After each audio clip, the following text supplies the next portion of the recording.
మీరు ఎలా ఉంటారంటే ప్రకాశిస్తారు. క్రీస్తులో ఉన్న వెలుగు ఏ క్రైస్తవుడిలోనికైతే వెళ్తుందో వారందరూ కూడా ఎలా ఉంటారంటే యేసుక్రీస్తు ప్రభు వారికి జ్యోతుల వలె వెలుగుతూ ఉంటారు. అంటే మనమందరం యేసుక్రీస్తు ప్రభు వారికి బుద్ధిమంతులుగా మార్చబడాలి.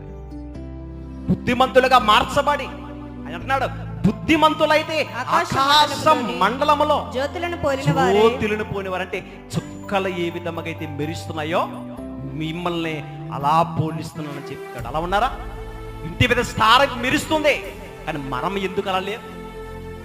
చూడండి, ఈరోజు క్రిస్మస్ తో చాలా మంది మనం సంతోషిస్తున్నాం. దేవుడు సంతోషంగా ఉన్నాడా లేదని మనం ఆలోచించాలి ప్రియమైన వారు. ఎవరైతే నీతి మార్గమును అనుసరించి నడుచుకోవాలంటే మనం నీతి మార్గములో అడుగులు వేయాలి,